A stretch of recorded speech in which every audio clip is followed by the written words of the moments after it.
오늘 말씀은 고린도전서 8장 1절부터 13절입니다. 고린도전서 8장 1절부터 13절입니다. 우상의 제물에 대하여는 우리가 다 지식이 있는 줄을 아나 지식은 교만하게 하며 사랑은 덕을 세우나니 만일 누구든지 무엇을 아는 줄로 생각하면 아직도 마땅히 알 것을 알지 못하는 것이요 또 누구든지 하나님을 사랑하면 그 사람은 하나님도 알아주시느니라. 그러므로 우상의 제물을 먹는 일에 대하여는 우리가 우상은 세상에 아무것도 아니며 또한 하나님은 한 분밖에 없는 줄 아노라. 비록 하늘에나 땅에나 신이라 불리는 자가 있어 많은 신과 많은 주가 있으나 그러나 우리에게는 한 하나님 곧 아버지가 계시니 만물이 그에게서 났고 우리도 그를 위하여 있고 또한 한 주 예수 그리스도께서 계시니 만물이 그로 말미암고 우리도 그로 말미암아 있느니라. 그러나 이 지식은 모든 사람에게 있는 것은 아니므로 어떤 이들은 지금까지 우상에 대한 습관이 있어 우상의 제물로 알고 먹는 거로 그들의 양심이 약하여지고 더러워지느니라. 음식은 우리를 하나님 앞에 내세우지 못하나니 우리가 먹지 않는다고 해서 더 못 사는 것도 아니고 먹는다고 해서 더 잘 사는 것도 아니니라. 그런즉 너희의 자유가 믿음이 약한 자들에게 걸려 넘어지게 하는 것이 되지 않도록 조심하라. 지식 있는 내가 우상의 집에 앉아 먹는 것을 누구든지 보면 그 믿음이 약한 자들의 양심이 담력을 얻어 우상의 제물을 먹게 되지 않겠느냐. 그러면 내 지식으로 그 믿음이 약한 자가 멸망하나니 그는 그리스도께서 위하여 죽으신 형제라. 이같이 너희가 형제에게 죄를 지어 그 약한 양심을 상하게 하는 것이 곧 그리스도에게 죄를 짓는 것이니라.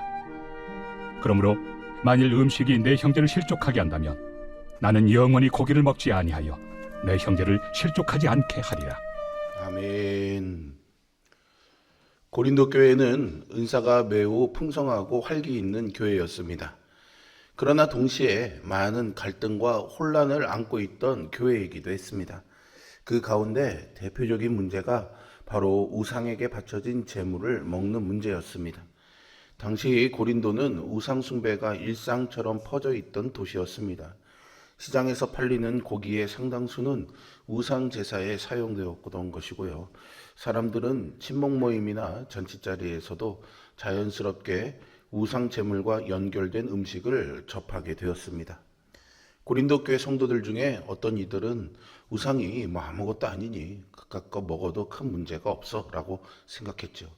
실제로 바울도 하나님은 오직 한 분뿐이며 우상은 참신이 아니라는 사실을 분명히 인정합니다. 그러나 또 다른 성도들은 우상 숭배의 기억과 두려움이 여전히 남아 있었기 때문에 그 음식을 먹는 것이 우상 숭배에 참여하는 것처럼 느껴졌습니다. 교회 안에는 지식이 있는 사람도 있었고 믿음이 아직 연약한 사람도 있었습니다. 그런데 문제는 지식 있는 사람들이 자신의 자유와 확신을 앞세우면서 공동체 안에 상처가 생기기 시작했다는 것이죠. 이때 바울은 단순히 먹어도 된다, 먹으면 안 된다라는 결론으로 접근하지 않습니다. 그는 훨씬 더 중요한 본질을 말합니다. 교회는 지식으로 경쟁하는 공동체가 아니라 사랑으로 서로를 세워가는 공동체라는 것이죠. 오늘 우리 교회도 역시 같은 도전을 받고 있습니다. 바울의 교훈을 통해 사랑으로 세워지는 공동체의 모습을 함께 살펴보려고 합니다. 1절에서 바울은 이렇게 말합니다. 지식은 교만하게 하며 사랑은 덕을 세운다. 바울은 지식 자체를 부정하는 것은 아닙니다. 성도는 하나님을 바르게 아는 지식이 필요하죠. 진리를 아는 것은 매우 중요합니다. 문제는 지식이 사랑과 함께 가지 않을 때입니다. 사람은 지식을 가지면 쉽게 우월감을 느끼게 됩니다. 나는 안다, 저 사람은 모른다 라는 마음이 생기기 쉽죠.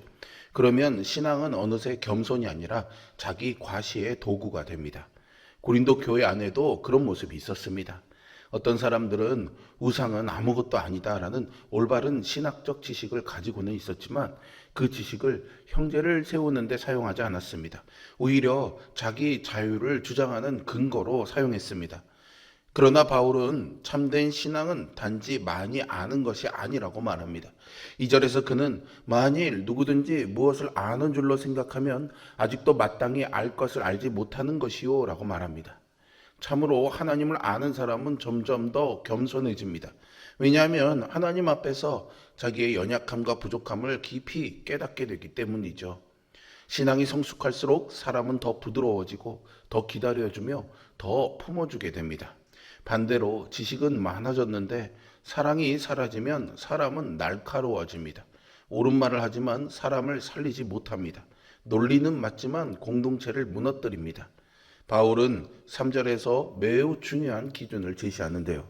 또 누구든지 하나님을 사랑하면 그 사람은 하나님도 알아주시느니라 라고 말하죠. 여기서 핵심은 얼마나 많이 아느냐가 아니죠. 하나님을 사랑하는가, 그리고 그 사랑으로 형제를 대하고 있는가입니다. 하나님께 인정받는 삶은 단순한 지식의 축적이 아니라 사랑 안에 거하는 삶임을 배우게 됩니다. 오늘날 교회 안에서도 우리는 지식으로 서로를 판단하기 쉽습니다. 내가 알기로는, 내 상식으로는, 내 믿음의 기준으로는 이런 것들이 참 많죠. 성경적인 지식, 신학적인 견해, 신앙의 방식, 예배의 형태, 삶의 기준 등을 가지고 서로를 평가할 수 있습니다. 그러나 하나님이 원하시는 교회는 서로 논쟁하여 이기는 공동체가 아니라 사랑으로 서로를 세워가는 공동체입니다. 여러분, 우리가 가진 지식이 공동체를 살리는 데 사용되고 있는지를 돌아봤으면 좋겠습니다. 혹시 우리 말과 태도가 누군가를 위축시키고 상처 입히고 있지는 않은지 살펴보아야 합니다. 하나님은 지식으로 높아진 사람보다 사랑으로 낮아진 사람을 기뻐합니다. 4절 이하에서 이제 바울은 우상에 대해서 설명합니다. 우상은 실제 신이 아니죠. 참 신이 아닙니다. 세상에 많은 신들이 있는 것처럼 보이지만 참 하나님은 오직 한 분뿐입니다. 그리고 만물이 그분에게서 나오고 그분을 위하여 존재합니다.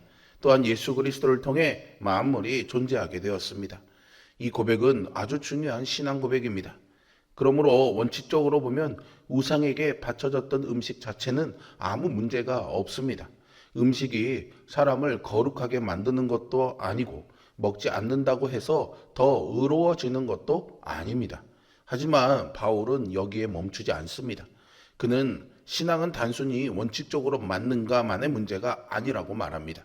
공동체 안에는 믿음이 연약한 사람들이 있다는 사실을 기억해야 한다는 것이죠. 어떤 성도들은 과거 우상 숭배의 삶을 살았습니다. 그들에게 우상의 제물은 단순한 음식이 아니라 이전의 삶의 기억과 연결된 문제였습니다. 그래서 다른 성도가 아무렇지도 않게 그것을 먹는 모습을 보면서 혼란과 죄책감을 느낄 수 있었습니다. 바울은 이것을 중요하게 여겼던 거죠. 왜냐하면 신앙은 혼자 하는 것이 아니라 함께 걸어가는 믿음의 길이기 때문입니다. 믿음이 성숙한 사람은 자유를 주장하는 사람이 아니라 자신의 자유가 다른 사람에게 어떤 영향을 미치는지를 생각하는 사람입니다. 참된 성숙은 나는 할 수 있다라고 말하는 데 있지 않고 내 행동이 형제에게 유익한가를 고민하는 데 있습니다. 오늘 우리에게도 이런 적용이 필요합니다. 어떤 행동은 나에게는 문제가 없을 수 있습니다. 그러나 그것이 다른 사람에게 시험거리가 될 수 있지요. 내가 가진 자유가 누군가의 믿음을 흔들 수도 있습니다. 그렇다면 사랑은요, 그 자유를 절제하게 만듭니다. 이 세상은요, 내 권리, 내 자유를 주장합니다. 내가 마땅히 권리가 있는데 내가 그러지 못할 자유가 어디 있어? 이렇게 말하죠. 그런데 복음은요, 형제를 위한 배려와 절제를 가르칩니다. 예수님께서도 자신의 권리를 주장하지 않으셨죠. 오히려 죄인인 우리를 위해 자신을 낮추셨고 십자가를 지셨습니다. 교회는 서로를 배려하는 곳이 되어야 합니다. 강한 사람이 약한 사람을 무시하는 곳이 아니라 믿음이 성숙한 사람이 연약한 사람을 붙들어주는 곳이어야 합니다. 서로 기다려주고 이해하며 함께 걸어가는 공동체가 하나님께서 기뻐하시는 교회입니다. 10절 이하에서 바울은 매우 실제적인 상황을 이야기하는데요. 지식이 있는 성도가 우상의 신전에서 음식을 먹는 모습을 믿음이 약한 사람이 보게 됩니다. 그 사람은 마음속으로는 불안하고 괴롭지만 다른 사람을 따라 행동하게 되지요. 그러나 그 행동은 믿음에서 나온 행동이 아닙니다. 양심은 여전히 괴로워하고 있습니다. 결국 그는 자신의 믿음 안에 상처를 입게 됩니다. 겉으로는 자유롭게 행동한 것 같지만 실제로는 마음이 무너진 거죠. 바울은 이것을 단순한 개인의 감정 문제가 아니라 그리스도의 몸된 교회를 해치는 문제로 봅니다. 그래서 12절에서 형제들에게 죄를 지어 그 약한 양심을 상하게 하는 것이 곧 그리스도께 죄를 짓는 것이다라고 강하게 말합니다. 우리는 때때로 그 사람 너무 예민한 거 아니야? 뭐 그런 문제 가지고 그렇게 크게 반응해? 이렇게 생각할 수 있죠. 그러나 바울은 약한 형제를 함부로 대하지 않습니다. 왜냐하면 그 사람 역시 예수 그리스도의 핏값으로 구원받은 소중한 영혼이기 때문입니다. 그래서 바울은 놀라운 결단을 말합니다. 만일 음식이 내 형제를 실족하게 한다면 나는 영원히 고기를 먹지 않을 것이다. 바울은 자신의 권리를 포기할 준비가 되어 있었습니다. 왜냐하면 자기 자유보다 형제의 영혼이 더 중요했기 때문이죠. 이것이 바로 십자가의 사랑입니다. 예수님께서는 자신의 영광과 권리를 붙들지 않으셨습니다. 우리를 살리시기 위해 자기를 내어주셨죠. 성도의 삶 역시 이 사랑을 닮아가야 합니다. 오늘날 우리는 권리와 개인의 자유를 중요시하는 그런 시대를 살아가고 있습니다. 그러나 교회는 세상과 다른 길을 가야 합니다. 교회는 사랑 때문에 양보할 수 있는 사람들이 모인 공동체입니다. 내 주장보다 형제를 살리는 길을 선택하는 곳입니다. 여러분, 내가 옳다고 생각하는 것을 끝까지 주장하기보다 누군가의 믿음을 세우기 위해 기꺼이 내려놓을 수 있는 성도가 되어주시기를 부탁드립니다. 그것이 바로 그리스도의 사랑을 드러내는 삶이죠. 오늘 본문은 교회가 어떤 공동체여야 하는지를 분명히 보여줍니다. 교회는 지식으로 우열을 가르는 곳이 아니라 사랑으로 서로를 세워가는 공동체입니다. 성도의 자유는 사랑 안에서 사용되어야 하고요. 우리의 행동은 언제나 형제를 살리는 방향으로 흘러가야 합니다. 예수 그리스도께서는 우리를 위해 자기의 권리를 내려놓으시고 십자가를 지셨습니다. 그 사랑으로 우리가 구원받았습니다.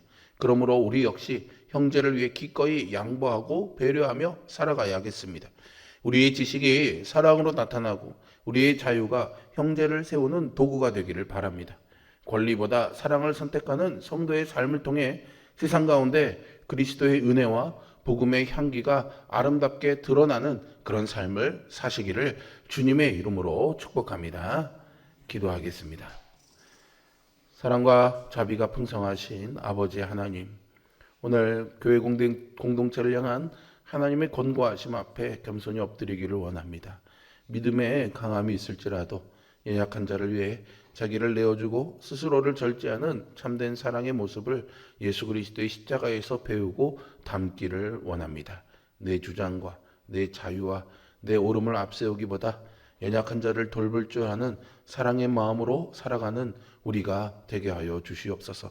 비단 교회 공동체 안에서뿐만이 아니라 세상 속에서도 우리가 만나는 모든 이들에게 이 그리스도의 마음으로 대하는 삶을 살아서 주님의 마음과 복음의 향기를 전하는 삶을 사는 우리 모두가 되게 하여 주시옵소서. 예수 그리스도의 이름으로 기도합니다. 아멘.